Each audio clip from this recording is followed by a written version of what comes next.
We got nothing but Impact. We watched Impact. I got a few things to say about this here program. Now? No, as we go along, you geek. That's checking. Don't get hot. So they had the Gauntlet Match tonight, which is their fancy code name for a Royal Rumble. All the guys talked about how they wanted to win it. Just called an over-the-top rope challenge. Sure. With timed entry. Stretch it out. Aces and Eights came out. Actually, before that, I got to talk about the Open.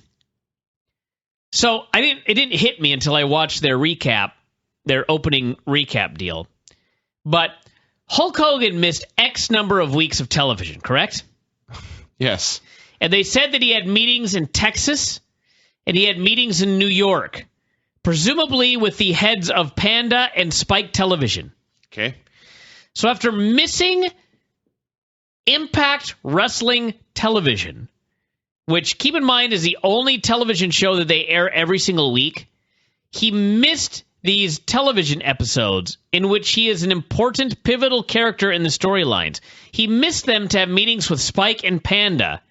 And it just occurred to me that at the end of the day, he returned, and these important meetings involved announcing a battle royal and a championship match. Mm-hmm. This necessitated him traveling across the country and missing weeks of television. He traveled across the country to 2 states, virtually as far away from each other as possible in the continental United States, and he came back to announce a battle royal and a title match. What a waste of time! You wonder why this company is not making any money. And by the way, this Aces and Eights coming out to open up the show, I am going to do a quick search right here and find out how many weeks in a row the Aces and Eights have opened up a television show. I'm going to say at least since Billy Ray joined. All right. They opened up today. Uh-huh.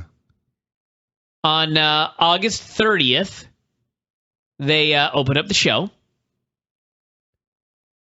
Hold on 1 second here. I'm trying to figure out a quick way to do this. On August 23rd, would you like to take a guess? They came out to open the show. They opened up the show. Mm-hmm. On August 16th, would you like to guess? They came out to open the show. Actually, believe it or not, no. Damn it. Kazarian and Aries and AJ and Hardy had a ladder match. So we have to go back 5 weeks for a segment where they did not open up the show. Sick of it. Bully Ray, like no one else, I think, in this company gets this business. You will recall, boy, do I ever, that when they signed Brooke Tessmacher, who a bikini model who appears on sites that reference vertical smiles. She has, this is not a joke, this is not an exaggeration, this is not a sexist statement, it is a fact that she has an award-winning ass. Yeah. Yeah. I completely believe you. I know the other women in the company, such as Tara, who is a lifelong fitness model, who has worked on her own ass for literally decades, was still blown away by Tara's ass. When Brooke Tessmacher signed with this company, they proceeded to not shoot her below the waist for months. And when they did, they made sure she was wearing a long skirt. A long skirt, yes. So now she's Bully Ray's girlfriend. Bully Ray comes out with her. They hit a pose to the camera. And then Bully Ray looks at her and just says, "Turn around." And she did. And there it was. Good television. If you think that when I rewrote Death of WCW and I wrote a chapter on TNA that I did not include the fact that Brooke Tessmacher, for the first 6 to 8 months of her career, her ass was not featured a single time, you're wrong. Should have had its own chapter. Should have been the cover. So Bully Ray sucked up to his men one at a time, talked about how great they all were. When he got to Tito and was putting him over, Mr. Anderson was standing in the corner just fuming. And then it was Anderson's turn, and Ray put him over as strong as he put over anyone else. Then he announced some matches, not like he was booking them, but he said, "Here's what's going to happen on the show tonight. Here's what has been signed, featuring my Aces and Eights men." And that was it. That was the whole segment. Sabin wrestled Knox. So they're having this match, and Hammer got involved. And before Knox could get it, Sabin got it. And then, with the ref looking on, Chris Sabin hit Knox in the head with a hammer. Ref said that's against the rules, and he called for the bell. Chris Sabin, who had just struck another man in the head with a hammer, complained about this decision. Yes. What a stupid babyface. Gets worse. Oh, it got worse. This led to a segment backstage where Sabin was having a meltdown. And Velvet Sky, who just last week was revealed to be his longtime girlfriend, out of nowhere, is trying to calm him down. He's freaking out. Unlike in WWE, where they would get to the point and then move on, they just kept going and going. You both had like 2 lines to say. Going. Hers was like, I forget what. Is it? Calm down. Things are going to be okay and calm down. And he said, it's not my fault, and he was going to use the hammer. Or whatever it was. Something like that. Every time the hammer is involved, something happens. Every time I have a match, there's a hammer. I should be the champion. This goddamn hammer. Every time there's a hammer. On and on and on. He came off looking like a complete madman. They both said the same. I don't even care about that. I don't care how he came off. This came off as just an annoying, literally repetitive, never-ending segment where they just said this piece over and over and over and over again. And just as I turned to you and said, this sucks, Chris Sabin said, and I'm not making this up, this is crap! Yep. Then he walked away, and Velvet asked the question on my mind, what just happened? Yeah, this was 2 very unlikable people, and they're supposed to be 2 big-time baby faces. This segment sucked. And furthermore, what did you use the goddamn hammer for? I don't know. It's your fault, dude. This promo was so terrible. Mickie James came out for a promo. Talked about going in the Rock and Roll Hall of Fame. Made some jokes about Miley Cyrus. ODB interrupted. They jibber-jabbered. They got in a brawl. ODB beat her up more than once. Yeah, that's the key. ODB beat her up, clotheslined her. Mickie James took a bump. And then, inexplicably, Mickie James got back up and got in her face again. And then ODB beat her up again! She tore Mickey's shirt off, and Mickie was humiliated to be stripped to her sports bra. Yeah, so far this show wasn't very good. Hernandez and Jade Bradley cut a promo. Okay. It was they were talking about the Gauntlet, which is the last match in the Bound for Glory series. The winner of the Gauntlet gets 20 points, and these 2, even if they got 20 points, they could not make the Final 4. So they had nothing to gain by being in this thing.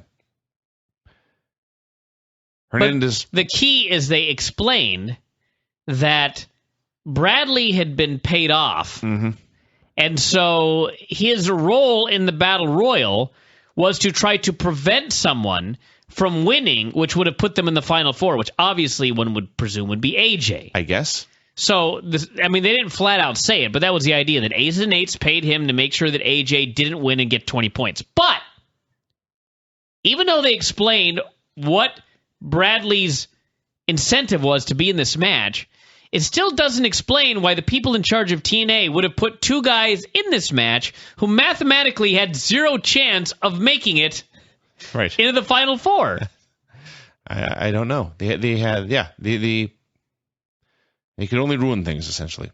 So, had the match. They did it in order of points, with the guys with the lowest points starting, which was, in fact, Hernandez and Bradley. Sucks to be Hernandez, by the way. So, Bradley tried to recruit him. Didn't work. They had a fight. Bunch of guys came in. They were doing, sometimes they did 1-minute intervals, sometimes they did 2, and there were a bunch of commercials mixed in throughout. So Anderson, who is the one guy you figure Bradley would want to help, and he may have been dumped by this point, actually, I'm not sure, but Anderson's up on the top rope, and Joe shoves him off, and Anderson takes this bump where he tumbles to the apron and then to his back on the floor, and his head smacks the metal guardrail. No idea what he was thinking. Don't do this, guys. Do not do this. No, Bradley was still in at that point, by the way. So AJ hit the ring. He targeted Bradley, immediately dumped him over the top rope. Joe and AJ and Daniels did some stuff together just because. And then finally Magnus came in at number 12, and it hit me. He's the points leader, and the final 4 guys get in. So in a worst-case scenario, no matter who wins this Battle Royal, he's in second place and still makes the final 4. And I guess the carrot on the stick there is that the guy with the most points got to choose his opponent in the playoffs, essentially. So that's what he was fighting for here. But still, I would think I'm in this no matter what. I'm just not going to get hurt in this stupid Battle Royal. I'm not going to wrestle in it. So it came down to AJ Styles, Austin Aries, Bobby Roode, and Chris Daniels. And AJ tossed Aries out, and I thought, well, that's interesting right there, because what AJ has just done is essentially screw himself, because now he has to fight Daniels and Roode, who are a unit by himself. But no, he dumped Bobby Roode 3 seconds later. So it was Daniels and AJ. Who, by the way, once had a match where they could never wrestle again. But thank God there was this Battle Royal. Yeah. The wrestled for like 2 minutes. It was really good. It was really fun. And then AJ hit the Pele kick and clotheslined him over to win. Had a great party. Great celebration. Last 2 minutes was really good. Everything before that was totally forgettable. Well, there's one thing I got to mention. All right. First off, when Magnus came in, absolutely no heat. And then later on in the show, when he faced off with Roode, because they're going to be having a match in the Final 4, there was absolutely no reaction to this guy. I don't think they should give up on him, but it's absolutely not working yet. And, he won 4 matches. Well, yeah, but he was by far the points leader. Yeah. Apparently the people don't take the points seriously, I guess. And no, and why should they? Because among the many problems with this tournament, the singles matches barely mattered. Because they had a bunch of matches scattered throughout where you could suddenly pick up 20 points at a time. So those were the matches that counted. Single matches were window dressing. So my other concern, and I'm going to give TNA the benefit of the doubt, but when Mr. Anderson went over the top rope and he smashed his head on the metal guardrail, they brought out the referees to make sure he was okay, and one of the referees stood up and did the dreaded X. Now, obviously in wrestling, there is the real dreaded X and there is the fake dreaded X. But since this didn't play into anything else on the show, I presume the dreaded X was a real dreaded X. So obviously he bonked his head, but the referee was concerned enough to hold up the he's really hurt sign. So they do the rest of the show, and at the end of the show, they announce that Mr. Anderson is going to be challenging Bully Ray for the title next week. So if if Anderson really smashed his head, and it was bad enough that he got the dreaded X, then there's at least the possibility that he got a concussion. And if he got a concussion, he absolutely 100% zero chance should he be wrestling next week. But that's the booking. He's supposed to be wrestling next week. So I'm going to give them the benefit of the doubt, and I'm going to presume that he did not get a concussion. Otherwise, I'm very disappointed in this company. But I guess we shall see. But the dreaded X didn't look good, and him working again next Thursday on the surface does not look good at all. And I should also note that when he announced at the end of the show that he was going to be facing Bully Ray, that begs the question, has he been in cahoots with Hulk Hogan for the last 2 weeks? Because Hulk Hogan, God only knows why, announced that Bully Ray was going to be facing a member of Aces and Eights at the pay-per-view, or at the No Surrender, which is not a pay-per-view now, it's TV. But he said that one of the members of Bully's family would be facing him. And then Anderson here revealed that it would be him. So are Anderson and Mr. Hogan in cahoots? Will we ever find out? Is the bigger question. The other key point here is that before the Battle Royal, Jeff Hardy was in 4th place. Then AJ won and passed him, and that knocked Hardy out of the Final 4. So Hardy, by logic, should be a little annoyed at Hulk for booking the stupid Battle Royal after he had rightfully earned a spot in the Final 4. That's right. Probably ignore that. Bully Ray and Anderson had a meeting backstage. Bully Ray was pissed at Anderson for losing and not getting into the Final 4. They yelled at each other for a while. Why is Bully mad, by the way? Why would he want... So at the end of the show, when Anderson announced, I'm facing you for the title at No Surrender, Bully was all pissed off. But why was he upset that Anderson had been knocked out of the Final Four? That's actually a good question. Did he want Anderson to win and then expect Anderson to lay down? Was that what their plan was? That was their plan. Huh. Things change, but that was their plan, yes. And then that was their plan. Then Anderson got lost, so Billy Ray was mad at him, and so Anderson, by the end of the show, decided, screw you, I am going to fight you, and I am going to fight you. So it was not what Billy Ray had in mind. AJ cut a promo backstage. He vowed to win the series and beat Billy Ray, and after last week's disastrous promo, this was heavily, heavily edited. They should have had a interview with Jeff Hardy, angry that he got knocked out of this Final Four. They should have, but they're TNA. Rampage and Sting had a meeting. This is awesome. Rampage was very confused and could not believe that Sting had lost a title. Sting had lost a match, and therefore could never have a title match again. Yeah. This did not make sense to Rampage. Sting's response was, yes, that's true, but that's okay. Because it's not about titles for me anymore. He's beyond that kind of thing. So that was the night he knew he needed a family. That's why he went out and recruited the Mafia, and that's why he was going to beat Billy Ray tonight. So for the record, Sting is happy he is no longer eligible to challenge for the world title ever again. It led to a better life. It did. The pressure's off. The pressure's off. It's all just fun and games now. Gunstorm wrestled Wes and Garrett. Had a four-way brawl. Settled down into a tag match. It's pretty good when they got the heat on Storm. Gunner made a comeback. It was a little clunky. And there was a distraction involving a title belt they got in the ring.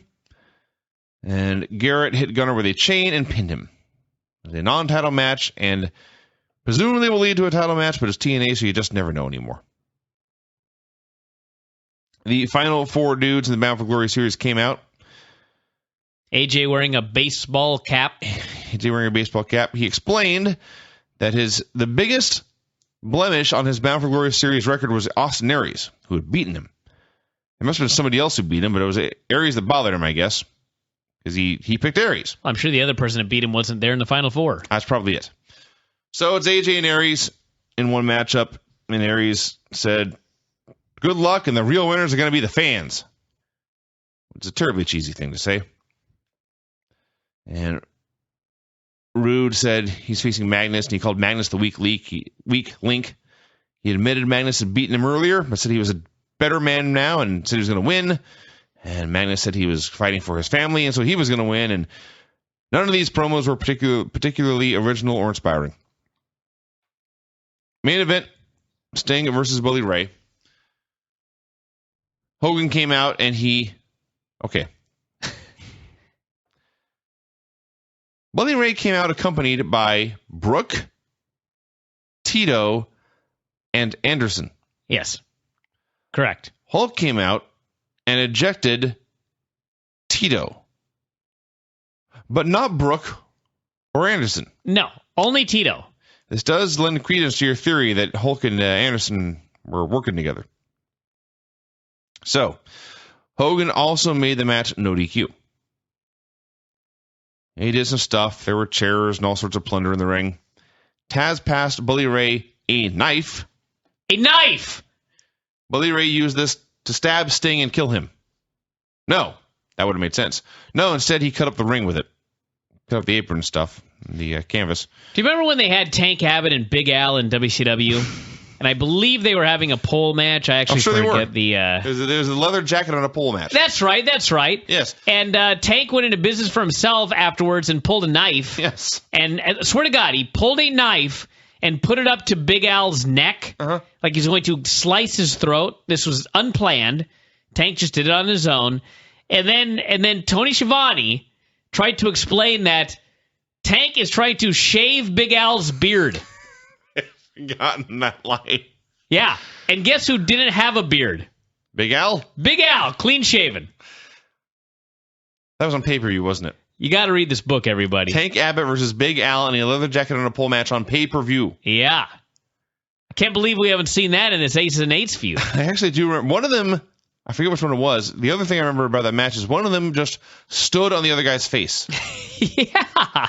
No leaning on the ropes. Just stood on his face. No putting a hand on the turnbuckle. He just put both feet on the man's face and stood there. Yeah. Oh, yeah. So, yeah, there was a knife pulled in this match, but it was not used as an offensive weapon. No. Here in this no disqualification match, in which technically you should be able to use a knife. No, he just cut up the ring apron a little bit so he could pull it back. Then he didn't want to stab the guy, but he wanted to pile drive the guy on his fucking head on wood and metal. And paralyze him. Yeah. So Billy Ray then threw the knife to Taz, who noted, just threw a razor blade at me. Taz was the one in the most dangerous entire match at this point. So Billy Ray pulled away the canvas and the padding in the corner. Just the corner, mind you. So everyone in the Aces and Eights except Tito hit the ring to attack Sting, which means Hulk took the time to ban Tito Ortiz from ringside, but not anyone else. I also loved that all the heels attack Sting. And so, of course, you're going, well, where are the Aces and Eights? And you wait, and you wait, and you wait, and you wait, and you wait. Finally, they run down the ramp. And it's like, you numbskulls didn't think that there was a chance with the Aces and Eights surrounding the ring in a no DQ match that at some point they might interfere and you should be ready? What the fuck were they doing back there? They took forever to run out. You know, I didn't mention here anywhere. I forgot to write it down, but there's a point in the show. They did one of their little 15-minute segments between commercials. And the sub sandwich? Knox, Wes, and Garrett were eating sandwiches. Keep in mind that Knox had just been hit in the back of the head with a hammer. With a goddamn hammer. He has an ice pack. Because God knows, when you hit a guy in the back of the head with a hammer, you need to go get some ice. What am I doing with my life? So, they pointed out to Knox that he had a lot of food in his beard. He said that was dessert. You need dessert for later. And then they all just kept eating. Not just eating. They were all laughing and glad-handing each other. Knox, big-ass smile on his face, food all over his beard, ice pack on the back of his head, cracking jokes. That's a goddamn good sandwich. This is dessert in my beard. And then the other two are like, ha ha, they slap him on the shoulder. Yeah, this made television. This wasn't on a tape show. Yeah. All right, back to the main event. So, Main Event Mafia eventually came out. I can't say no one cared, but it's not as much heat as you'd think. Rampage Jackson, no doubt fulfilling a lifelong fantasy, got to hit an axe handle off the apron. They all brawled to the back. Ray teased a pile driver on the wood, but he got backdropped, and Sting put him in the scorpion. Anderson then pulled out the hammer. He's the only one still left there still. It was down to him and Brooke. I love that final spot, by the way. Which one? I'll go for a pile driver. You backdrop me, and then put on your move. It's our whole finishing sequence. Yes, it was. Let's keep it simple. It was. And effective. Yeah. So, Ray's in the scorpion, and Anderson pulls out this hammer, and he starts to pass it to Ray, but when Ray reaches for it, Anderson pulls it back, and then tosses it over in the corner, and Ray has no hammer. He has to tap out, and Sting wins. So Sting leaves. Sting celebrates and leaves. Anderson grabs the mic and the title belt. He gets in Ray's face and just starts screaming at him, saying he couldn't win a match on his own. Said, Hulk's going to make you defend your belt against a member of the Aces and Eights next week, and it's going to be me. I'm going to kick your ass and take your belt, and I'll be the world champion again. And he did his catchphrase, and the crowd sang along with the whole thing. And I can't say it wasn't annoying at times, but it was a great, fiery, passionate promo. I think it was the highlight of his entire career. I think it was the highlight of the show for sure. Yeah, it was a great promo.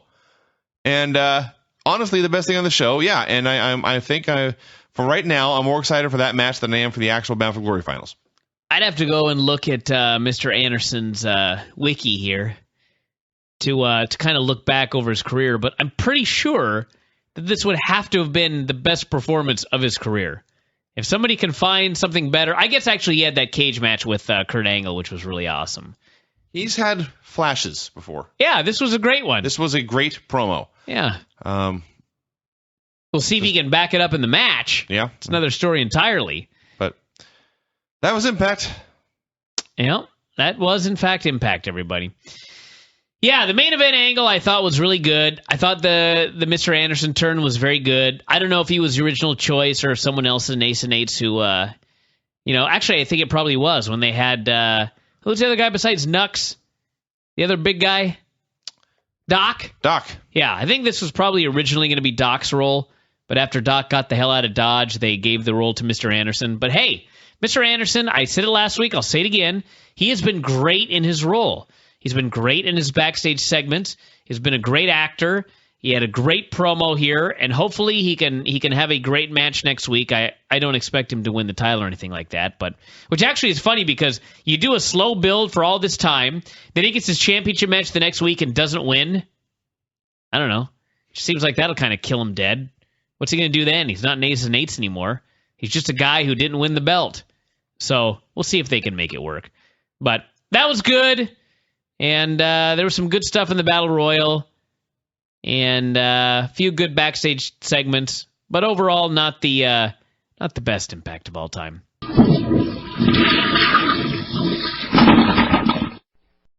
Well then, let's get going. The show opened with a long video hyping the final four guys in the Bound for Glory series, then another long video hyping the Billy Ray versus Mr. Anderson match. Ray came out with Brooke for a promo. He said he was willing to forgive Anderson. He says it was all Hulk Hogan's fault and called out Hulk. Hulk came out. They jibber-jabbered for a while. Anderson came out. Hulk offered him a handshake, but Anderson blew him off. Then Ray offered Anderson a chance to apologize, and instead Anderson punched him, said he would win. Hulk, for no particular reason, made it a last man standing match. Yes. It was a TNA opening promo segment. Austin Aries versus AJ Styles. Weakest match on the show. Not in the same universe as the match they had last month or whenever that was. They did announce the 1 hour Bound for Glory pre-show would be live on Spike. Live. Which seems like a pretty big deal. Maybe it's not. I don't know. I think they've done it before. I don't know if they've done it live. Have they done it on Spike? Well, the pre-show's always on Spike, yeah. Oh, well, then never mind. I guess it's not a big deal at all. Well, if it's live right before the show, it's a pretty big deal. And maybe the pre-show would have been a bigger deal. I've been watching this company literally since their birth, and I did not know they were doing pay-per-view pre-shows on Spike. Well, they don't always, but I think they did do a pre-show before Bound for Glory next year, and if I recall correctly, nobody watched it. I see. I could be wrong. So this match, it was long. They did intros, then a commercial, then they wrestled, then did another commercial. AJ took a bad bump off the apron. Towards the end there, they found some creative ways to counter each other's big moves, and then they did the scariest finish I've seen in many a day.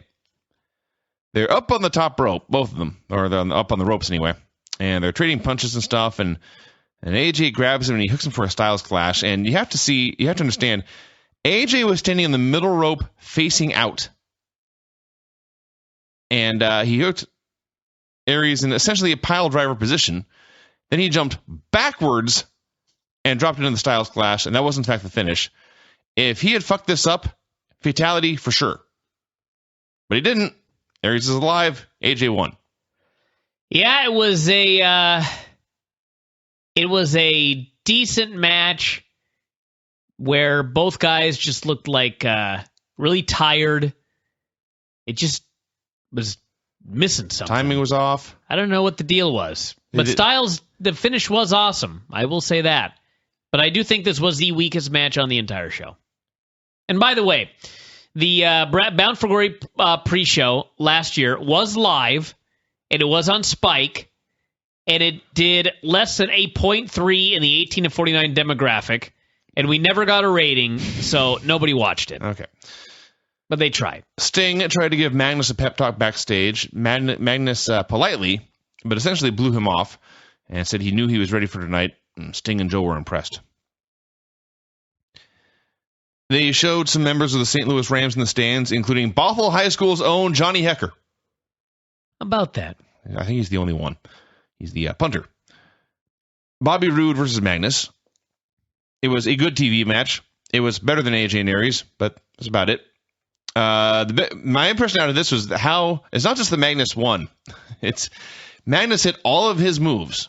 And true, Roode was able to survive them. He kicked out of the elbow.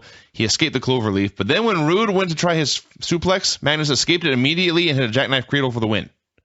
So Magnus hit everything, and Roode got nothing towards the end. At least nothing of consequence. So Magnus won. Well, he did completely obliterate him early. He got the heat early. It's Magnus versus AJ in the finals. Roode threw a tantrum backstage. Kazarian and Daniels tried to calm him down, and Roode declared that if they were not going to the finals, then nobody was going to the finals. Hulk was backstage with T.J. Perkins in his Manic costume, holding his mask, and in hindsight, why? What do you mean, why? He was not on the show. Well, he was asking for a match next week. So he walks around in the costume to ask for matches, even though everyone knows it's not really him, or everyone knows who it is? Yes. That's stupid. Hold on a second. Everybody, when they show up, they know that the show can be booked on the fly. So the first thing they do is they put their gear on. Mm-hmm. Same thing on Raw. When is the last time? That's true. It has been brought up on our board many times. When's the last time you saw Randy Orton in pants? When's the last time you saw Randy Orton in anything other than his gear? Been a while. He always wears his gear. Been a while, yeah. Although, if you watch his documentary, there is footage of him walking around backstage in sweatpants, and it'll blow your mind. I just remember the scene. They had some time to fill in that documentary. And one of the ways to do this is the scene where he lays out the trunks that are black with blue trim, and black with green trim, and black with red trim. And he tries to pick what color he's going to wear tonight. This takes, I swear to God, like 2 minutes. Yeah, it's a monumental decision. Slowly lays them out, and in a very... It's like he's buying a car. It is. He contemplates each color quietly in a stoic manner. That's the key. He's not saying or doing anything. He says blue, red, green. And he looks at them. Yeah. Time passes. It's amazing. And he finally says, going with green. That was a great scene. The Life of Randy Orton. That's like the only thing I remember from the documentary is that scene. Anyway, Manic, the whole gimmick is stupid. They explained that when he puts the mask on, it's the same thing as Hulk Hogan hulking up. Then Dixie came in and they kicked him out of the office. Get out of the office, you geek. Yeah, loser. Dixie said that Bellator's lawyers had pulled Tito and Rampage from the show. Hulk's reaction to this, I swear to God, was, good. I'm good with that. If he didn't want them on the show, why was he putting them on the show? I just love this storyline. You're using them, but you really shouldn't. They did plug the fight. Billy Ray cut a promo on the few remaining members of his gang. Once so mighty, now so tiny. Accused them of all being on Anderson's side, but he said he was proud of them and he hoped they would be proud of him. Had a very dramatic Billy Ray, Mr. Anderson type video. And finally, it was time for the match. Anderson is still wearing his Aces and Eights gear and still using the Aces and Eights music. It came out. It brawled everywhere. Billy Ray tried to hide behind Christy Hemme. Failed. No, it didn't. Huge success.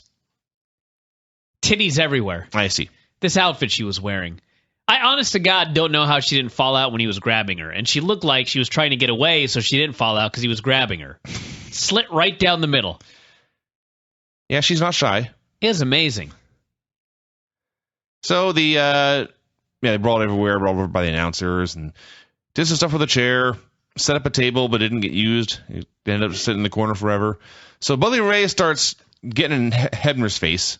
He backs up into the corner trying to intimidate him, and Hebner fires back, and he puts his finger in Ray's chest, and he's shouting at him, and Ray backs off. And then Earl turned around, and in hindsight, I don't know why, because nothing was going on in the corner. But Billy Ray shoved him into the corner, and Earl stumbled into the buckles and then collapsed like a dead man. He was killed. He's old. He is old. You've got me there. That's a great point. He is old. So Ray turned around, and Anderson hit a mic check onto the chair, but there was no ref to count here in this last man standing match. He screamed at Roode to wake up. Eventually, he lifted Ray up, I guess, to hit him with a move again, but Bully cut him off, hit a cutter under the chair. All the other aces and eights dudes came out. They eyeballed both men. They helped Anderson to his feet, but then Brooke ran in and low-blowed him. And Ray ordered them to finish him off, and so it's Knox, Garrett, Bischoff, and Wes Brisco, 3 dudes. What's the one move they choose to finish this guy off with? A triple powerbomb. No. This looks very the Shields familiar. move? Come this on. Looks very familiar. Then they left. Actually, that's not true. They were there at the end. They left the ring. Crowd really didn't care about any of this, although when Anderson, after that move, still got to his feet, then they were suddenly cheering for him. Up to that point, really, they had not been into it too much. So he kept getting up from everything. He made a comeback, but got cut off. He got hit with a chain, but he got to his feet after that. And finally, Ray speared him through the table. And Taz, the Rams were at ringside, so Taz said it was just like a couple of great Rams players, Jack and Jim Youngblood. Now, Brian, I know you don't know this, and in fact, I had to look it up. I knew who they were. They have not played for the Rams since 1984. Wow. Yeah. That's Taz's time frame.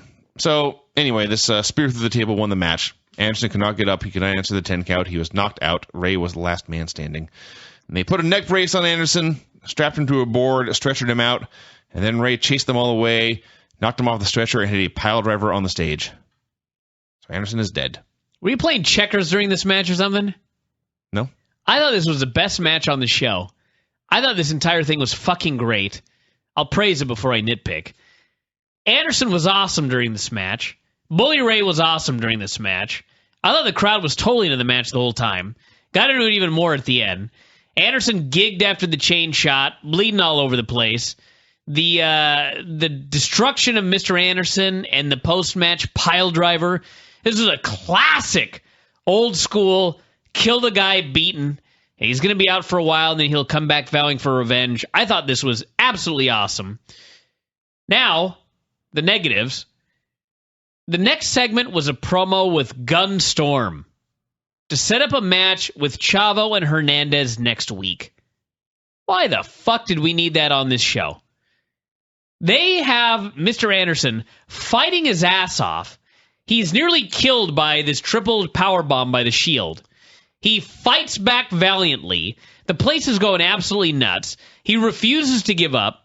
He fights and fights and fights, gets hit with metal, bleeding all over the place, finally put through a table with a spear, goes right through the table like it was brutality. Just awesome. He's finally killed. Can't make the 10 count. Bully Ray, after they put him on the stretcher and they neck brace, are taking him out of the place. Bully knocks him off the stretcher, which actually looked like the most uncomfortable bump all night. Pile drives him on the ramp. The dude is dead. This was a big fucking deal. And what do? They immediately cut away. And when they come back, do they recap this whole thing? Do they recap this awesome segment? Do they show a replay of all this cool stuff that happened? No, they go to Gunstorm doing a promo. That was stupid. My other nitpick, and this actually infuriated me. So, Earl Hebner, who granted is old, is yelling at Bully Ray, and then he turns around, and Bully Ray shoves him, and he goes face first into a turnbuckle, and as noted, dies. So, Anderson has the win, but the referee is down. Right? Yeah. So, you guys didn't have one single fucking replacement ref in the whole building for a world championship match? No other ref could come down to save the day when Earl Hebner had been killed? Maybe I wouldn't be so mad about it if not for the fact that in the main event, you had guys run in during the match, and what immediately happened? Like 5 refs ran down. That is true. I hadn't thought about that until right now, but you're correct. So, yeah, that pissed me off. But other than that, this was a fabulous segment.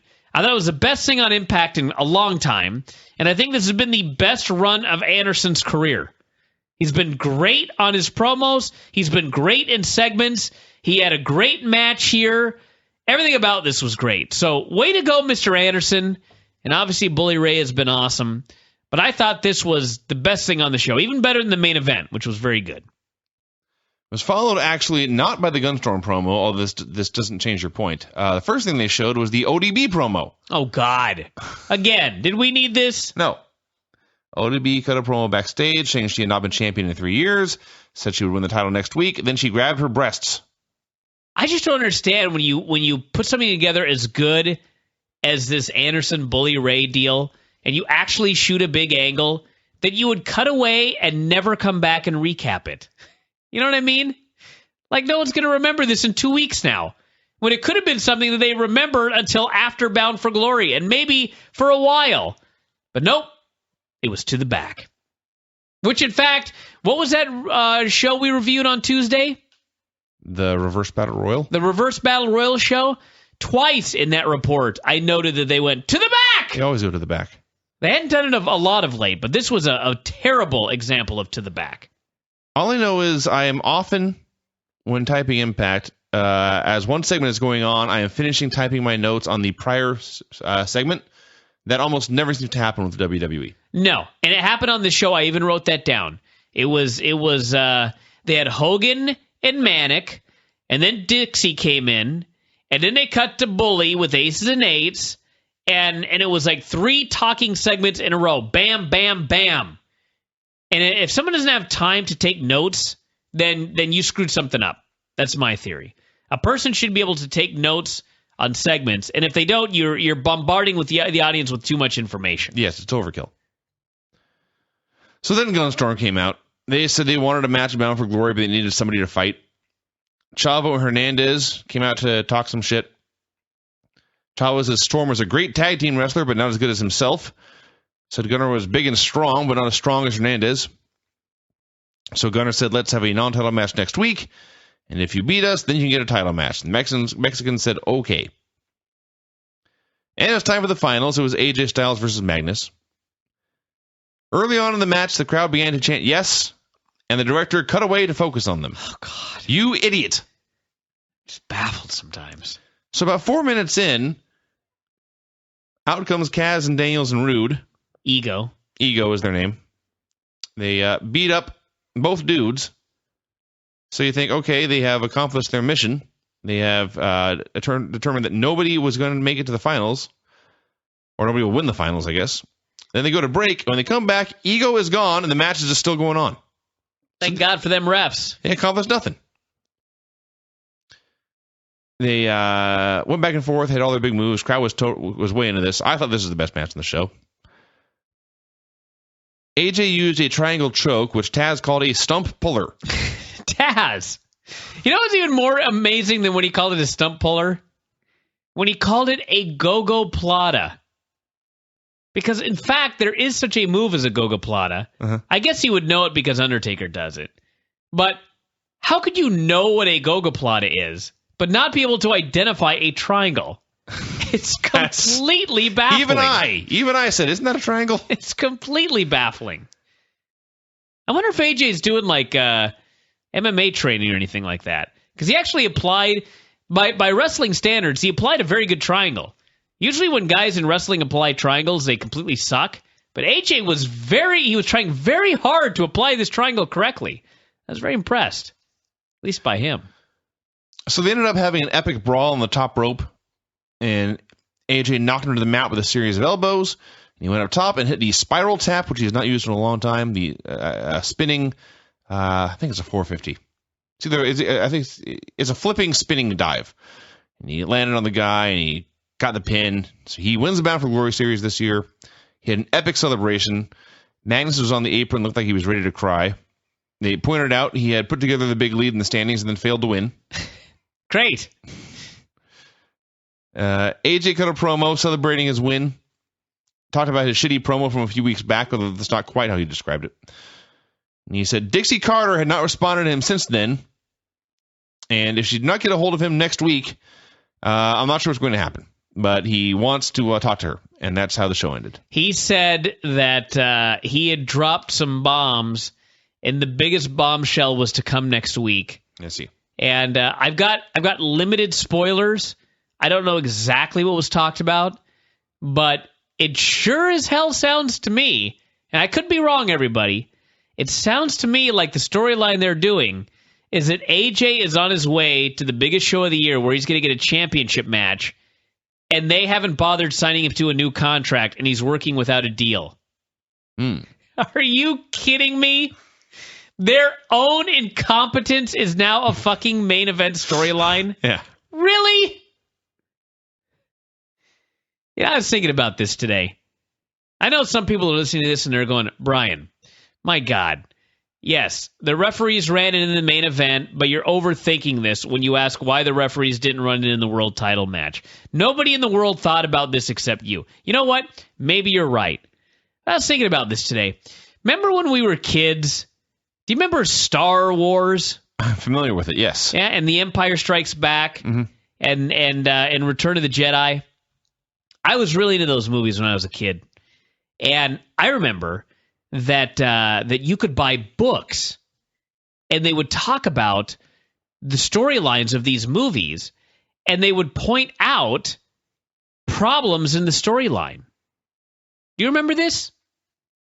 Is it just me? Not for those specifically, but there's always been stuff like that. Yeah, but you remember that, right? Yeah. Like, oh, your favorite movie is The Land Before Time. Well, do you remember that the dinosaur in the first scene had 4 fucking continuity errors and stuff like that? Yeah, that was what it was about. It was pointing out continuity errors. Okay. And when I was growing up, it was like a big fucking deal. If you had a movie and there were continuity errors, it was a big fucking deal that you had those. Like, where the hell was the guy who was going to take care of that shit? And apparently, I don't know if it's just a new generation and I'm an old man now. Maybe I should be having a midlife crisis. But sure shit seems to me like nowadays nobody gives a fuck about continuity errors. And maybe I should just stop worrying about it. But it sure fucking bothers me. It really bothers me when I see stuff like that and it's like, with a little bit of thinking, you probably could have not had that. And believe me, I'm not just picking on TNA, because this shit happens in WWE. It happens all over the place. But it seems to be something that really started right around the time that one Vince Russo got the book. That's when shit really fell off a cliff. And it seems to me that we have an entire generation of mostly these young writers in WWE have no clue what's going on. But you have a generation of writers that have come up, and to them, that's what wrestling is. Shit don't have to make sense. It's wrestling. But really, at the end of the day, back when people really did care about wrestling, this continuity shit really mattered. Same thing with movies and everything else. So yeah, it does bother me that there were no referees coming out during a world fucking title match to try to get a winner, but then all of a sudden you got 8 referees running around and they're all ready to go when someone runs in for the main event. Now, with all that said, I thought this was a great Impact. If you have it on your DVR, I'd watch it. AJ and Aries, probably a little better than I gave it credit for being here. But Roode and Magnus was good. Anderson and Bully I thought was awesome. And AJ and Magnus was pretty awesome as well. So, a good show. A very good show. And we'll see what they do next week with... that's right, everybody.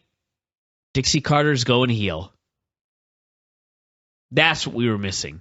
Really? Was a heel GM. Yeah. Heel Dixie Carter. Heel Dixie Carter. Jesus. Yeah.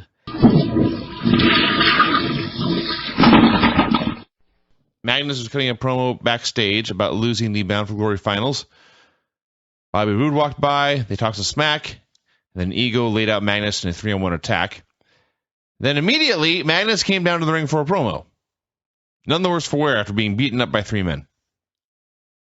He congratulated AJ on his win, wished him the best at Bound for Glory, said Ego had interfered in the match. They had attacked him backstage just now. He wanted to fight them.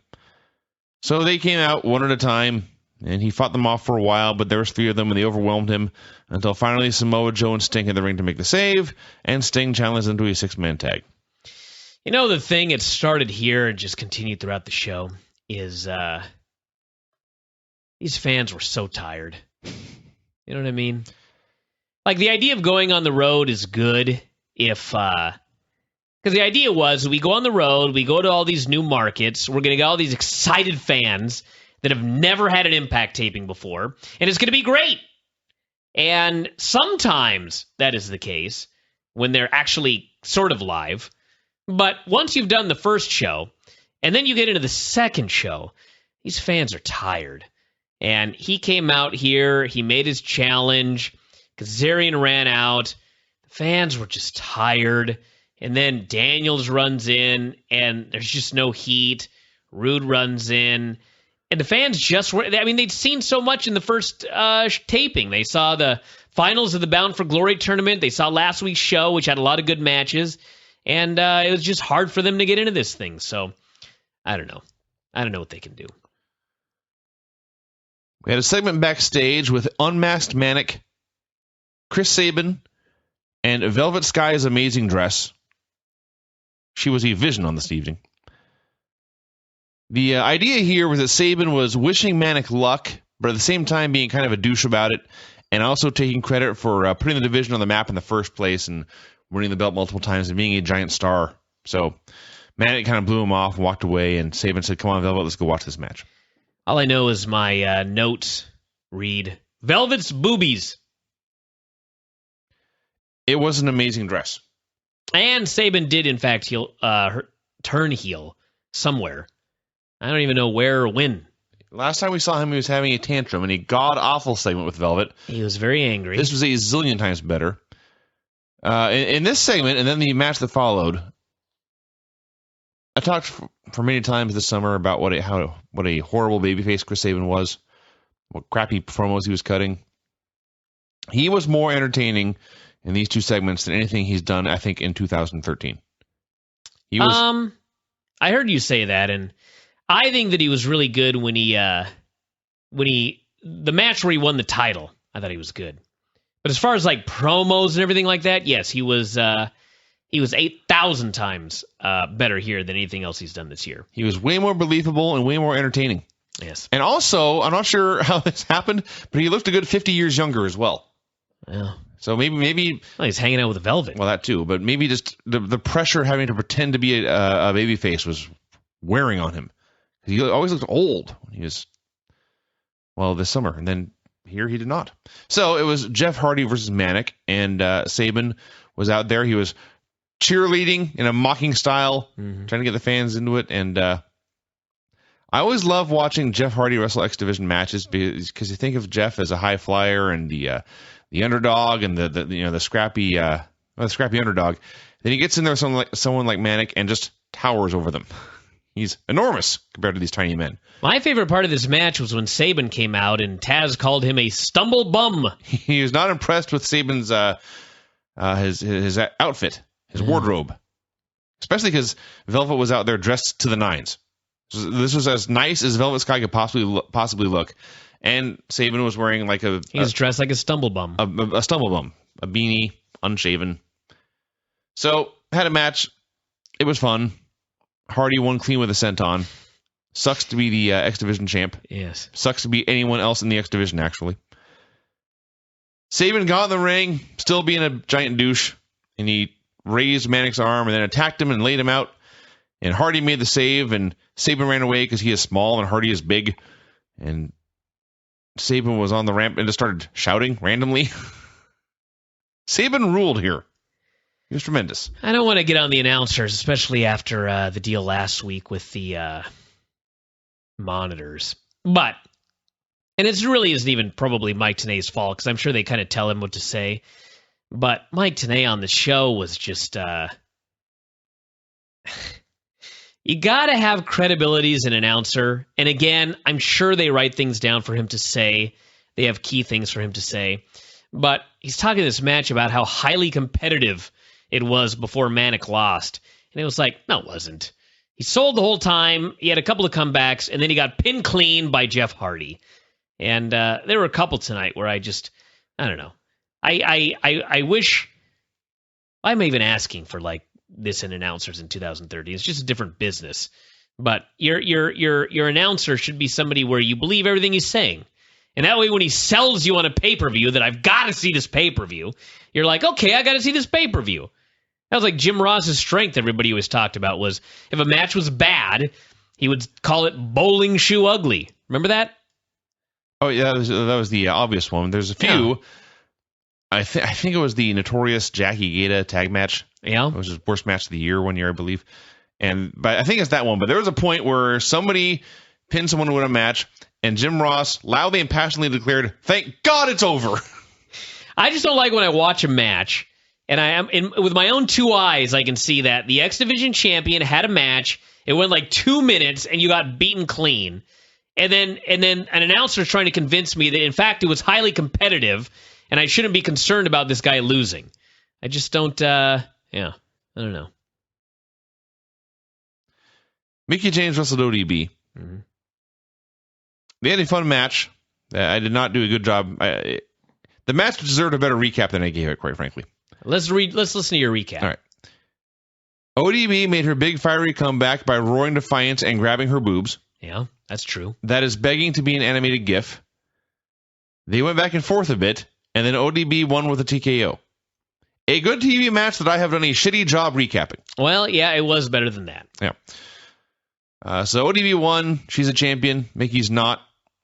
Then things got weird. Eric Young came out to celebrate, which makes sense because he's married to ODB. Joseph Park was also there, drinking chocolate milk out of the bottle. That was the part that I couldn't figure out because Joe Park and Eric Young have been buddies. That's true. You know, so I was okay with Joe Park being out there, but then Joe Park's out there and he's got this big thing of milk, chocolate milk. And I was like, why are you drinking chocolate milk? Did I miss like 3 weeks of television where all of a sudden you became like a chocolate milk drinker? Hey, I like chocolate milk and all, but I was baffled. So then Robbie E. and how's the other dude? Jesse. The romance appeared here. They asked the question that was on my mind. Joe Park, why are you here? Went back and forth for a while, and it led to Eric Young challenging Robbie E. Then Eric Young pinned Robbie E. in seconds with a schoolboy. Mm-hmm. Then Robbie E. challenged Joseph Park. They went to commercial. When they came back, Joseph Park pinned Robbie E. in seconds with a schoolboy. Then the bromans laid out the baby faces. They hit Eric Young with what I wrote as their finisher, although how I know it's their finish, I don't know. I don't think they've ever won a match. But they hit a move. Well, they did it together, so we presume it was their finisher. They did a double team move to Eric Young. They nearly scooted up. Eric Young then sold this move by flopping on the ground like a fish, perhaps one of the fish he had caught on his show. Yes. Abyss was bleeding. He got thrown into the post. Joe Park was bleeding after being thrown into the post. He made the big Abyss comeback, and then the heels bailed, and then Eric Young was happy. Joe Park helped him out. I watched at least a month, probably 2 or 3 months worth of storytelling and angles here, and seriously about 4 minutes of actual television time. It was bewildering. And it all started with ODB versus Mickie James. Yes. To talk about the crowd here, the crowd was not dead. They were like cheering during the match. It was one of those deals where they're cheering, but when you actually look out at the audience, everyone's just sitting there quietly. So I'm thinking there might have been a little bit of crowd sweetening in this particular battle. But yeah, somebody explain the milk to me. I don't get the milk. It is delicious. It is delicious. I've been having, they have now at the store is protein enhanced chocolate milk. Yes. Yeah. I didn't know you had some of that. They lower the sugar content and they increase the protein content, and it's chocolate milk. So it's not exactly like, for example, drinking a muscle milk. In fact, it's very different because muscle milk actually contains no milk, which is the funniest labeling I've ever seen. It says that right there on the front of the label. Muscle milk contains no milk. But anyway, it's not quite muscle milk. But when you think that you can get like a gallon of it or whatever, a half gallon, whatever the square cartons are, and get a square carton of it for like, $2.50, that's a pretty good deal. I tried some of yours, and it's not... It's good. It's not as sweet as... It's like halfway in between Nestle Quick and a protein shake. Yeah. It's good. I'm a big fan of this protein-enhanced chocolate milk. Hulk Hogan wanted to talk to Dixie Carter about AJ Styles. She blew him off, said she had things under control. That was Hulk's only appearance in the show. Mm-hmm. $35,000, everybody. That's what he made for the show? Well, we were just discussing that the other day with Dave, and his appearance fee is $35,000 per show, but this was 2 shows, so technically he made probably $17,500. I see. For that appearance. But yes, it seems like a waste of money. The Aces and Eights came out. What's left of them? 4. Four For those dudes, of you keeping track. 4 dudes and a girl. Aces and 4. Let's talk about the girl. Brooke Tessmacher. I know I'm prone to hyperbole and outlandish statements. I think in this segment, she was the hottest woman that has ever been in a pro wrestling ring. Well, you're a child of the 80s. She was wearing leather. She was wearing chaps. Assless chaps. Yeah. Yeah. And your wife walked in and asked, are they also vaginaless chaps? Because she had a large belt on that was covering her small bikini bottoms. Yeah. I was a big fan of Brooke here. Actually, my wife's favorite line of the evening, or my favorite line, was when Bully Ray does his, do you know who I am? And she calmly said, no. And it's true. She has no idea who Bully Ray is. So, Ray bragged about his win. Said he owed it all to one person who stood beside him the whole time, and it was Brooke. Oh. And this pissed the guys off. Felt Ray was not giving them credit. So one by one, they voiced their concerns. One by one, Bully Ray backed them down. And finally, Knox got in his face, and he got in Knox's face and threatened to knock his head off. And Knox just removed his beanie and dared him to fight. And Ray grabbed Brooke and said, come on, let's go. Yep. So there's dissension in the ranks. Whatever ranks are left. This group, and there aren't many, has withered away to be so pathetic. Here's everyone in the Aces and Eights right now. Bully Ray, Knox, Wes, and Garrett. Yes. That's all that's left. That is the entire crew. They must stick a knife in this angle. It's done. It's time to pull the plug. I figure it's dead. I could be wrong. But yes, it is Aces and Eights, Knox, Garrett, and Wes, a girl, and Bully Ray. Uh-huh.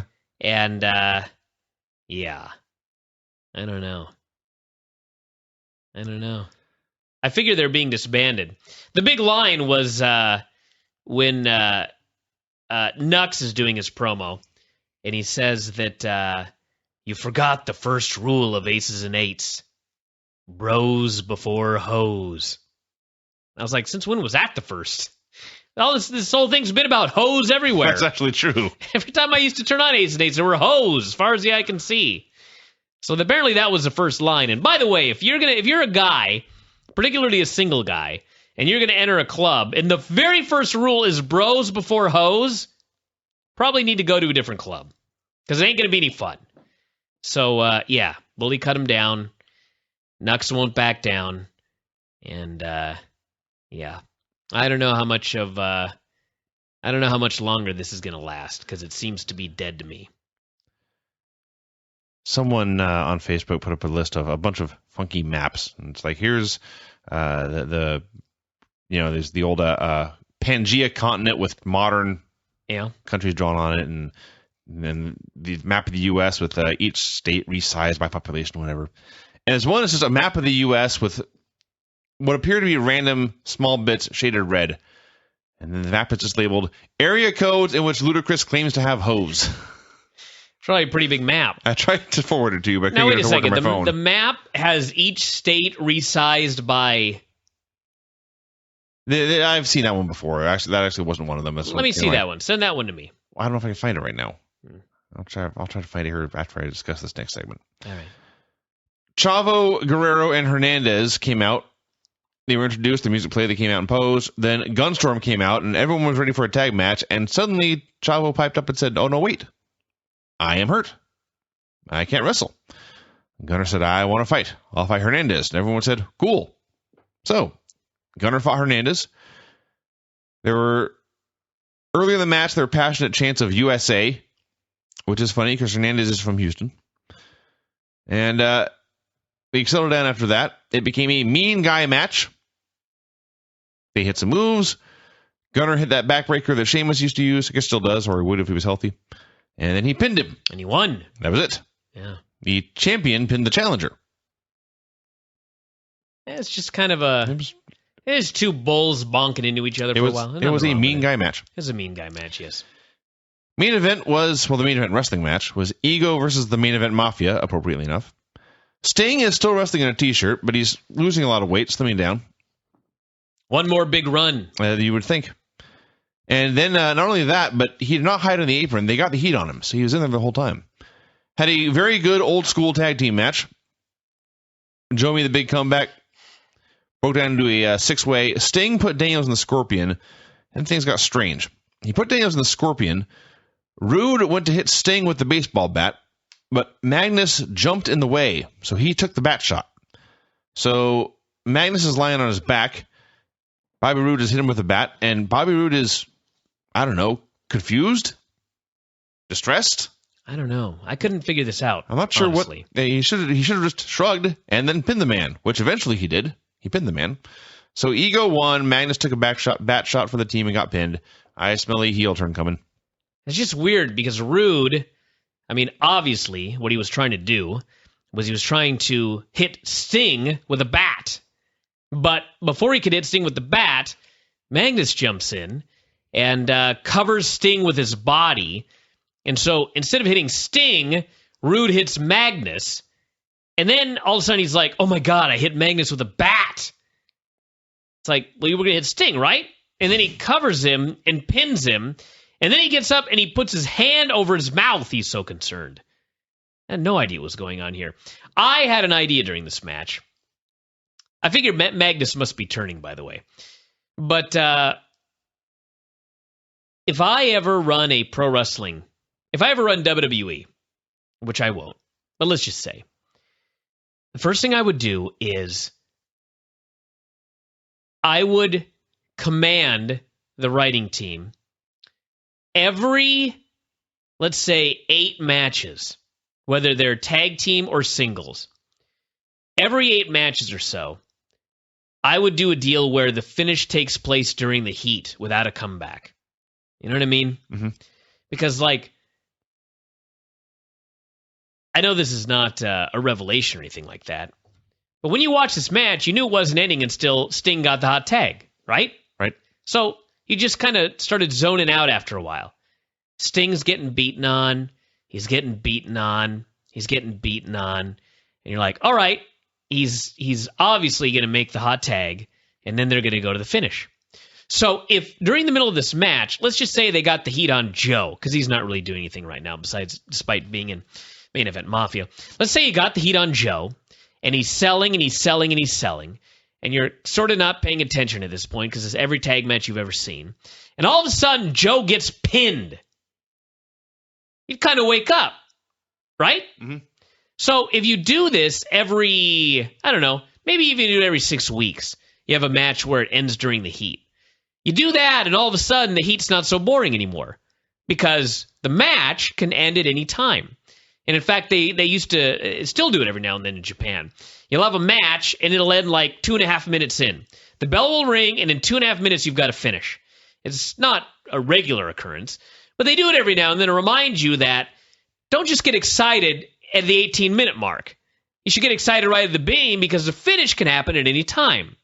And I think they need to do that because, listen, at a taping like this, where everybody has already watched a full show, and now they're an hour and 45 minutes into another show, and you trot out these 6 guys, and the audience just sitting there, and nobody cares. I mean, to me, that's when you got to have this. You got to have the fans conditioned to thinking this could end at any time because these fans are ready to fall asleep. And you had Sting out there, you had Joe, Magnus, Daniels, Roode, Kazarian, the whole 9 yards. And they're ready to fall asleep because you knew nothing was going to happen until Sting made that hot tag. You got to try and mix it up a little bit here and there, I think. Then it was time for the main event promo. AJ Styles came out and immediately began to discuss how Dixie Carter was a shitty boss. Yeah. Said he had been fighting in a fairground in Nashville, trying to get this company off the ground. And then one day, Dixie's dad had bought out the company and put her in charge, even though she had no experience, no business running things. Fast forward a few years. She broke up the chemistry. Yeah, he was whining about that. Guys like Loki and Alex Shelley and P.D. Williams were fired. Yeah. So Dixie could hire MMA stars or guys like Christian, who he did not name, that's who he was talking about, who could show up, make big money doing nothing, and then leave. I think he was talking about 18 people. Probably, yeah. So he said his contract was up. He was going to win the title and then make Dixie beg and then make Dixie pay. Dixie came out. You know what's funny about it is it was actually like a really good promo if you're like not employed in TNA and you went to WWE and you're really pissed off about Dixie Carter. The idea that they would air this promo on the air, because it wasn't even like he was saying anything that wasn't true. You know what I mean? Uh-huh. Her daddy bought the company. She did, in fact, have no experience. There is no Shelley, low-key, Petey, anybody like that. Because, as he's burying the company, the fans are cheering. Like, you're right, AJ. This does suck. She doesn't know what she's doing. And I was like, man, where the hell are you going with this? Because you're burying your company on the air, and your fan base is agreeing. Like when the NWO used to talk about how WCW sucked, and the fans are all cheering. Because, in fact, WCW did suck. And the NWA proved it every time they beat up WCW. I don't know if you guys remember, but that didn't end out very well. It ended poorly for WCW. Yeah. So Dixie came out and she acted all apologetic. Everybody booed. She tried to, fake an apology, and then, of course, turned around and said, "I'm sorry I've let you go for this long." Said it had been many years since he's had a great match, and everything he had done. Yeah. Jesus. Do we even need to say this? I guess we do. At least in that situation, that's a lie. He just had like a good match last week. But still, this is so dumb. Said he was a little better than average. In any pond, she said. So not just TNA. If he went to WWE, he'd be below average as well. Uh-huh. That's good. The phenomenal one is an illusion. It's a marketing gimmick. I'm sorry I ever allowed you to think that you're important. I built this house, me, Dixie Carter. You're lucky that you were able to play in it. And then, actually, there was more. You're barely the marginal one. You're not the phenomenal one. Marginal one, by the way, if I make a comeback, that's my new nickname. The marginal one? The marginal one. Yeah. So. The shrieking. My God, the shrieking. So, eventually, he started to talk, and she grabbed the headset off the cameraman and ordered AJ's mic shut off. And then she screamed, "The show is over!" And the lights in the building went out. And I've been to a lot of wrestling shows, a lot of shows in general when the lights go out. And I don't know what it is, but they cheer. They always cheer when the lights go out. Yeah. Not in TNA. They turned the lights off and everyone booed. The show ended. I thought this segment was so phenomenally stupid. Yeah. So to speak. Like I said, AJ, hell of a promo. But you just bury the company. The fans all agreed with you. Yes. Dixie comes out and buries you. Meanwhile, you're headlining the pay-per-view, so that's great. Which was not mentioned, by the way. No. I mean, in passing. He said it was in passing, yeah. He's going to win the title and make her pay. But again, that's a storyline that he is in line for a title, and somehow this incompetent company has not signed him to a contract. That's the storyline. So they do all this stuff, and I will admit, as stupid as this segment was in a lot of ways, I did like when Dixie decides the show's over. So she cuts his mic, she tells the cameraman to shut it off, and she turns off all the lights. She ended the show. I thought that was good. It was rather coincidental. She ended it at 10:59. As powerful statements go. 10:59 and 50 seconds. Yeah, the show actually was over, yes. Yeah. But I did like that when she turned off all the lights. That was good. Now, the question is, why are you turning the lights on next week then? Why is AJ going to be there? These are all questions for another day. But what a great storyline. Your place sucks. I'm going to win the title and hold you up for money. Otherwise, I'll leave. The storyline is that your biggest star hates it there and wants to leave, and yes. you think your biggest star sucks. Yeah.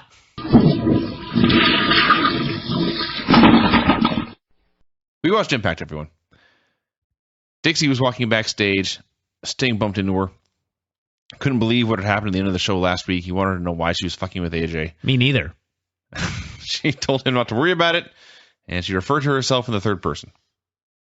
Dixie will take care of Dixie, I believe she said. Billy Ray came out to cut a promo. Talked about all the ways he was going to beat AJ, including when he said he was going to Bubba bomb him. At which point your wife entered the room and said, "Did that guy just say he was going to bubble butt the other guy?" And then before he could even answer, she said, "I'd like to see that." I don't want to see that. She's the one. At all. So Ray was talking about how Dixie made AJ a star. He was interrupted by his own gang. Please end this stable. Please eliminate them. We don't need to hear this music anymore. It appears they're on the way. We don't need any more vests. It's way too long. They're not vests, Vinny. They're cuts. That's one of the things I hate. So,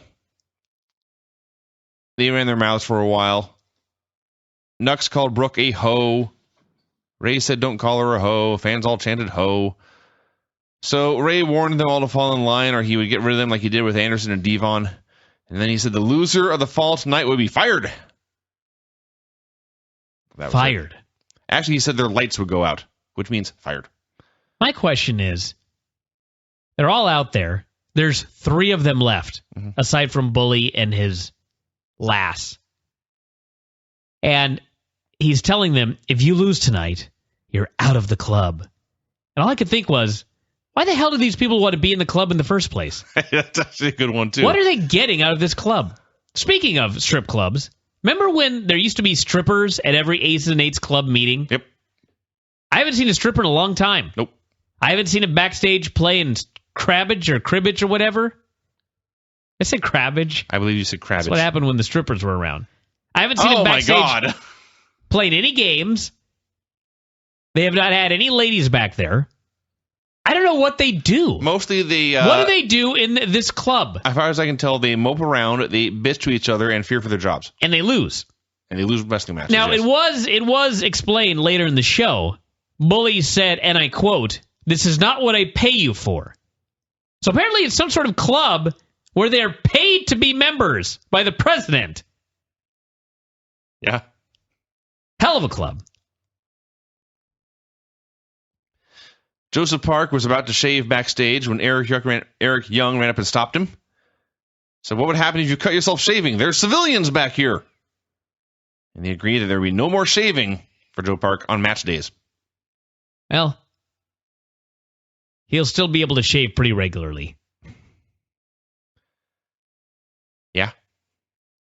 Bromans and ODB, Bromans and Gail Kim versus Joseph Park and Eric Young and ODB. First of all, Joe Park came out after that pre-tape thing they probably did 6 hours before this, and he came out wiping shaving cream off his face. Yeah. That's awesome. So they got the heat on Park immediately. Jesse Goddard has an awfully sweet dropkick. That's a pretty good dropkick. You mentioned that. There's this point where he went for a sunset flip, and Park struggled and struggled and struggled, but then his eyes lit up, and he raised a finger, and he, as if to say, "I've got an idea." And he jumped straight up and tried to sit on Jesse, but Jesse moved out of the way, and Park's idea failed.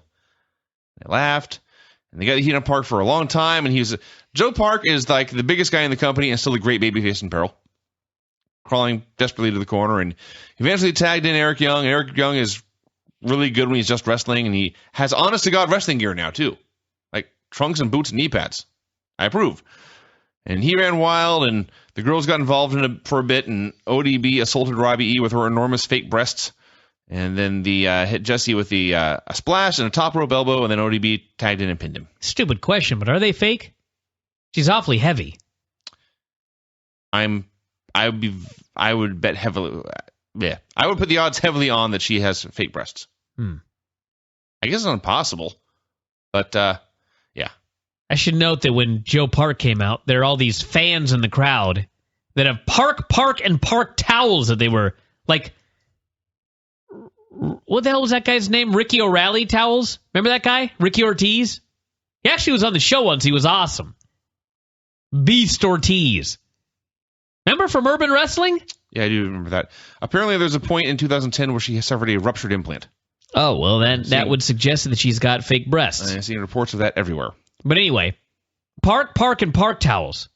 Why do Park, and Park have towels? Well, when you get They're a law sweaty, firm. when you get sweaty in the courtroom. So they just hand them out to folks? I don't have a problem with it. I just thought it was kind of funny. Well, I think every place. Let's rally people around this law firm. And when you're doing advertising for your company, everyone in the world has ballpoint pens or refrigerator magnets. Do something unique. Get a towel. Well, I can't argue that. By the way, one of the places with stories on a report of ODB and her breast implants is breastenlargementbuzz.com. Breast enlargement buzz. It's the buzz that really makes it. Did you open up this page to check it out? No, but the Google description begins with the words, simple herbs can work as well. So I'm assuming it's just a giant ad. All right, hold on. What's it called? breastenlargementbuzz.com. I can't believe that someone actually bought this URL. Well, you're clicking it. It worked. There it is. Natural breast enlargement discussion. What is natural breast enlargement? Oh, actually, it explains right here. Natural breast enlargement is really a fantasy, come a fact, for several women attempting to avoid painful medical procedures. This is terribly written. You don't say. Society, as well as the press, made women self-conscious about their really own body. The press shows women along with perfect breasts. What? Natural breast enlargement is ideal for women who need just a small boost to sense well-educated. Women tend to be constantly comparing on their own some other females, whether or not really she actually is a celebrity, All right, stop, I can take no more. neighbors, or unknown person passing by in the mall. Did you know, Vinny? Breasts are among the actual first comparisons which women can make between herself as well as another lady. Really? You're going to read the whole thing, aren't you? No. Okay. It's too many words. But talks about breast enlargement creams, breast enlargement pills, a breast enlargement workout, and then finally, breast enlargement creams or even breast implants. This website sucks. Oh, I'm sorry. You're disappointed. Wow. And not even one naked breast. I should add that breastenlargementbuzz.com has a privacy policy and terms of use. Wow, what a terms of use. Is it as incoherent as the rest of it? It includes a line, you may not create a link to this website from another website or document without breast enlargement buzz's prior written consent. Don't link to us? So apparently I may be in trouble for even acknowledging this website. Perhaps. I am simply reporting facts as a news reporter. I've heard enough. I don't see anything on here about ODB's boobs, though. There's a slash, and then does ODB have breast implants? I do love that breastenlargementbuzz.com goes to this description, this descriptive page here, talking about all these creams and everything. Uh-huh. And then down at the very bottom, it says, related articles, breast enlargement buzz. And when you click on it, it takes you back to the exact same page.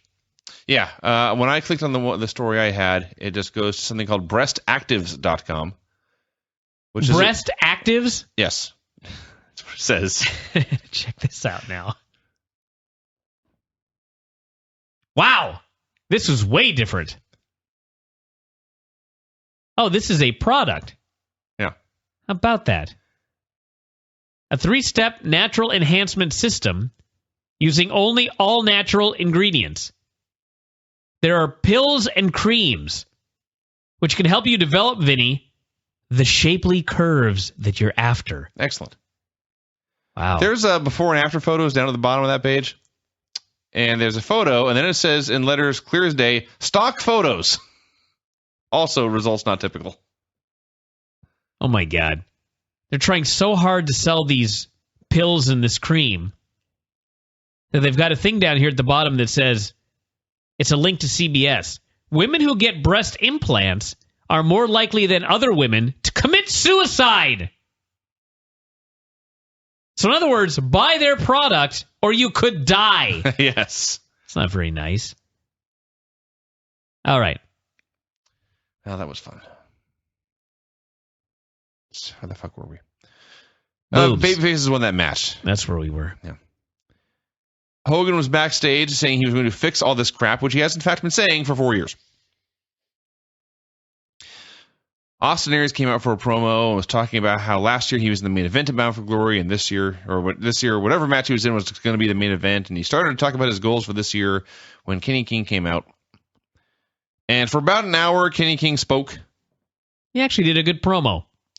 I thought. I was desperate for him to get to the point. It did take him a while. And the point was that his music is music to his ears. He did say that. That's what he said. He pointed out that Austin Aries had dressed up like Manic and beaten him in a match to win the X Division title a few months ago. True. Which iced out Kenny King from getting a rematch for the belt. That's right. So he was mad at Aries. So Aries challenged him to a fight. King said, not right now. Aries said, yes, right now, and the referee agreed in the end of the match. So that all happened before the break. When they came back from the break, Kenny King was bleeding everywhere. Yes, from the head. From the head. And it's kind of I don't know if it's a joke in wrestling, but you always hear about backing guys with blade routinely. You hear about a black guy bleeding, and you'd ask why, because it does not show up as well on dark skin as it does on white skin. Kenny King was bleeding everywhere. You could see it everywhere. It was in his hair. It was running down his face. He was a mess. So they just worked around it. He just bled a lot. And eventually they had a fun match, and Aries won with the corner dropkick and a brainbuster. Yep. Good match. It was a thumbs up. Chris Sabin and Velvet Sky congratulated Aries backstage. Sabin started bragging about his title win, and Aries said, all that happened was you got beat up for 15 minutes and then you hit a guy with a hammer. True! That's what happened. Sabin vowed to win the X title tonight. This segment so annoyed me. This is like typical TNA that we've seen for years. You've got Chris Sabin and Velvet Sky, who all of a sudden out of nowhere on television were suddenly together, right? Uh-huh. One week they're just together. And we later find out that they've been together for a long time, according to the storyline. How long ago was this? Month? About that, yeah. So it's been about a month that they've been together on television, and already Velvet Sky is annoyed with Chris Sabin. Sure. I mean, I don't even know why I'm bothering to explain this, but why would we care about their relationship being on the rocks if they've been together for a month? Do people forget that Randy Savage and Elizabeth were not together for a month before everything went down in their relationship with Hulk Hogan? They've been together for years. You don't care about two people breaking up when they just got together. This happens all the time in this company. Guys get together, maybe it's a tag team, maybe it's a relationship. Next thing you know, they're breaking up. There was more to come in the storyline, by the way. Indeed. They were, first I got ahead of myself. The Main Event Mafia had a meeting backstage. Magnus was tense, and they were trying to get him to relax. Again, how long has Magnus been in the Main Event Mafia? A few months? Not more than 3 months. Already getting ready to break up. Yeah. Hulkster came out for a promo. What a reaction. The people of Arkansas love this man. Just went crazy for him forever. Mm-hmm. He said nobody in this business should air dirty laundry in public. Asked the fans if they wanted to cheer for he asked the fans if they wanted to... Jesus Christ. He asked the fans... I'm still struggling with that overcoming speech thing. He asked the fans if they wanted AJ to stay with the company, and they all cheered. He got them all to chant AJ's name. And he said, AJ's in the back. I know he's listening to all this, and I'm going to go backstage, and I'm going to fix everything. And he left. I loved when he came out. They found a very, very excited fan, and they zoomed in on him, and he's wearing a Daniel Bryan shirt. You couldn't find any fan wearing a TNA shirt? Nope. No, you could not. And then we would be remiss if we did not mention Taz. That is just what I was going to get to. All right. So they're about to go to break, and they go to Taz and Tenay to recap what's going on. And So awesome. Tenay points out that the aces and eights are down to 4 guys, I guess plus Taz. I forgot about him. But Taz says, listen, Tenay, as far as we're concerned, it's all about quantity over... Wait. And he corrected himself, quality over quantity, and then for the next 10 to 15 seconds of TV time, he tried so hard not to laugh. Yes. And Tenay, I don't know if he was helping or not. Tenay just went on with a plug and moved on, and then he shot Taz a Mike Tenay look. Yes. One of the best parts of the show. Taz just he knew he screwed up. Mm-hmm. He just corrected himself. Right. And he just moved on with his life. Yes. Because it doesn't matter. Yeah. That is correct. 3 words, Tenay. I got 3 words. Quality over quantity. And then Mike Tenay was right on the ball. He jumped right in and said, well, quantity is one thing you don't have right now. He is a pro. It's that's pretty good. Poor Taz. Manik and Sabin. They had a hype video for Kurt Angle's return to Bound for Glory. Tried to interview AJ backstage. He said he was willing to hear Hogan out. And he said he would see Hogan out there. Then we got Manik and Sabin. By the way, why couldn't Hogan just talk to AJ when he was out there the first time? No, because they wanted to drag it out over several segments. I see. I don't have a better answer than that. Manik and Sabin were out there. Yeah, they had a match. And this annoyed me way more than their interview did. You were very annoyed by this match. I was very annoyed by this match. I just found it to be hilariously wacky. Like the slingshot into the corner. Well, that was by the end. But when the point Sabin knew it sucked and had given up. You've mentioned, in fact, this is one of your pet peeves. If you're going to do a distraction or something to get the heat, get the fucking heat with it. I guess there's other times when there's been the distraction and then it doesn't work, so you do another distraction. Yes. That's more annoying. Yeah. I'll agree with that. But Sabin takes a bump and he grabs his knee. And, of course, he's shredded both his ACLs in the past. And he's out on the floor, grabbing his knee, moaning in pain, limping around. And Velvet is very concerned, and she goes over to check on him, and he says, I need your help to get to the back. And he puts his arm over her shoulder, and she's helping him walk along the apron. And Manic, like a dumbass, goes up to see what's going on. And Sabin shoves Velvet into him and distracts Manic, and Sabin comes off the apron with a kick. That drops him, and Sabin starts showing off on his leg. He's doing one-legged Hindu squats, and Taz is marking out for us. So the heels pulled a dastardly trick to get the advantage in the babyface. This should be a big key point in the match. So they go back inside, and within 15 seconds of actual wrestling, not only was Manic on offense, but he put him in a submission hold. Yeah. Ref kept falling down, I think just because he was clumsy. Sabin, as noted, took a hysterical bump for a slingshot. Manic went for the slingshot, and he, I don't know what happened, but he only gave Sabin enough to stand straight up. Yes. And so he goes for the slingshot. Sabin has enough momentum or whatever to end up just barely in an upright standing position. And then he proceeded like the Machine years ago in WCW in a famous match with Diamond Dallas Page. Mm-hmm.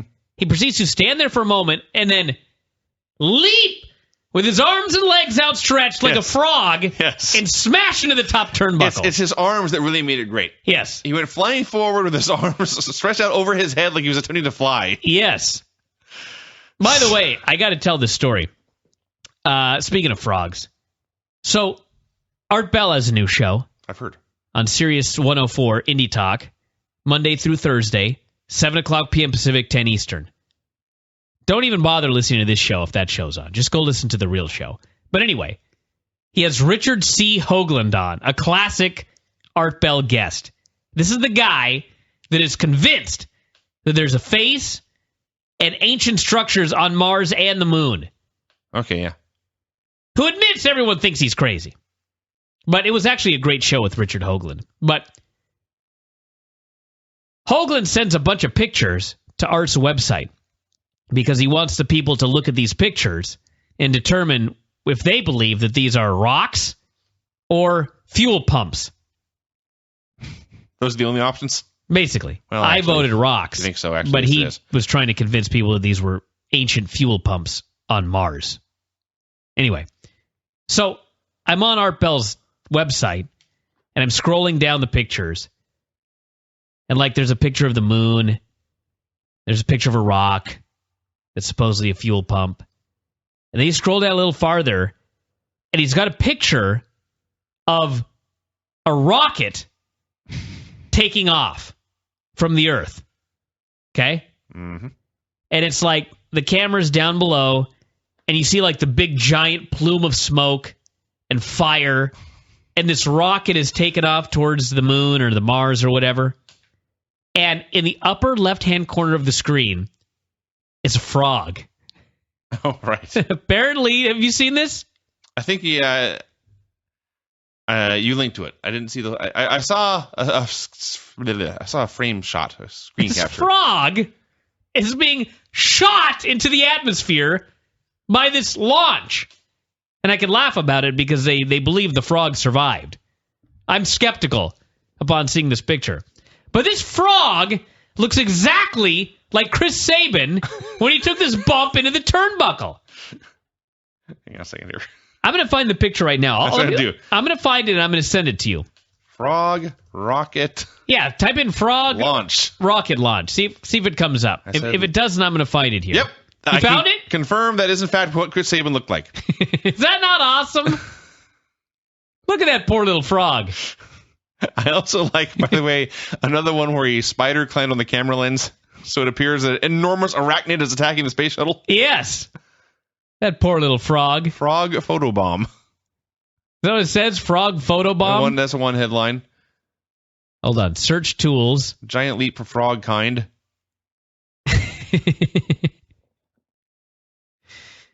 Let me do a search. There it is. Look at that. Look at that poor little bugger. Look at that poor little guy. Just flying through the air. Yep. There's barely a video. How the hell do they know he survived? I think they're just saying that because everyone's laughing at the frog. They don't want to make it a tragedy. Look at this. There's even a picture of the frog on Fox. Just the most amazing photograph. Way better than the fuel pump. All right, let's move on. So, we're not done with the match yet, by the way. Manic goes for a submission hold. It ends up on Mars. No. Sabin is crawling for the ropes. He goes right past the ropes, and he grabs Velvet's hand. He drags her into the ring against her wishes. Then he hides behind her in the corner. Then as she's standing in the corner, he runs out and he hits Manic with a roll-up. But then Manic counters the roll-up, and as Velvet is standing in the corner, the referee counts 3 and Manic wins. So then Sabin started attacking Manic after the match. Then Aries ran down to make the save, and Sabin hid behind Velvet again. And Velvet, Velvel Holler, by the way, on Twitter, is just appalled at her boyfriend. Yep. After a month. Yes. Aces and Eights cut a promo backstage. Wes Brisco, in particular, was terrible here. Our club is crumbling, he said. What is going on? You tell me, dude. What is going on with this club? Same shit's going on for about 6 months. They agreed they could not afford to lose anyone else. True. Well, I mean, they could lose at least 3 more people. You have a club with one person? I guess if Taz is there. Yeah. All right. Bully and Taz and the girl. Oh, there's the girl, yeah. Sounds like a hell of a club, actually. Bad Influence watched the Kurt Angle video. They were all appalled that he was going to the Hall of Fame ahead of them. And where were they 6 months ago when this was announced? I don't know. And then Daniels and Kazarian began to do an evil cackle, and they tried to get Roode to join in, but he just shook his head and walked away. Main event had, appropriately, the Main Event Mafia against Knox and Wes and Garrett. Fans immediately, loudly said they wanted Sting. Yes. The only 2 stars in the show were Hulk Hogan and Sting. It's the stars TNA has managed to build in the past 10 plus years. For the moment. Right. So they're wrestling. Magnus and Garrett are. And Garrett comes off the ropes, and Magnus kind of catches him and throws him. And I think Garrett was supposed to hit a DDT? It may have been that Magnus was trying to slam him. I don't know. But either way, it looked like Garrett about knocked his own head off. Everyone imagine you're lying on your back and you point your feet straight up in the air and you put your hands out to the side. That's how you normally take a bump. You land on your back and your feet are in the air. Now, imagine you're flat on your back and you're just flat on your back. Your arms and legs, everything is flat on the ground. Yes. That is how he took this bump. It looked so uncomfortable. I thought he was dead. And then he was back in about 30 seconds later, so he was fine. But at the moment, I thought, this dude's knocked out. Yeah. So, Magnus went up top. The guys in Ego all ran down, shut it off the top rope, and ran away. And then the bad guys used that distraction to attack Sting. So you had Sting in the ring getting worked over, Magnus on the floor selling, and Joe alone in the corner. And then Joe gives the dreaded X, and they got rid of Magnus. Did you see him give the dreaded X? I missed that part. Right before commercial, he gave the dreaded X, and they came and got rid of Magnus. So they got the heat on Sting. And eventually Joe got a hot tag. He ran wild, and Sting ran in and hit a bunch of stinger splashes, and then Joe grabbed Wes and put him in the choke, and Wes tapped out. At which point, Taz acknowledged, we may have a problem. So Joe and Sting left. It's just down to the aces and eights, guys. And Ray came out. He was very angry with Wes. He demanded that he take off his cut. His cut. It's a fucking vest. So Wes wouldn't do it. So Ray ordered Garrett and Knox to take it off for him, and they refused as well. Got to stand up for your brothers. Except you don't when Billy Ray is clotheslining and pile driving him. Yes. They let this happen. There's tremendous heat for this, by the way. Tremendous heat. So what you had here was Billy Ray laying out Wes and then threatening to hurt him more unless he took the jacket off. And so Knox and Garrett were doing evil things reluctantly, just like the Big Show. That's exactly what this came off at, like a complete Big Show ripoff. They took the vest off, and they gave it to Ray. Eventually, it took a long time, and that was it.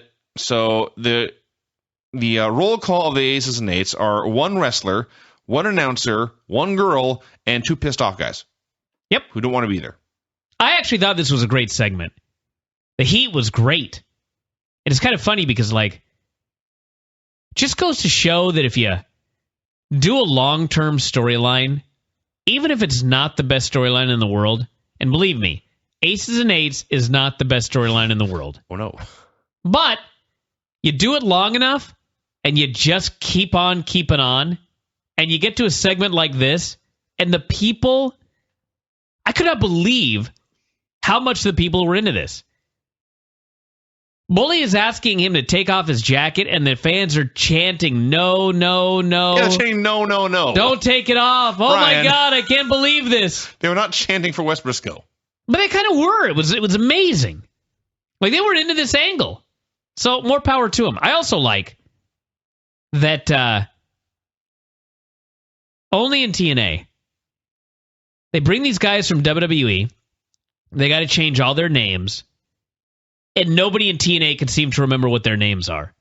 Bully keeps calling him Knox. Is that right? No, Nuxie.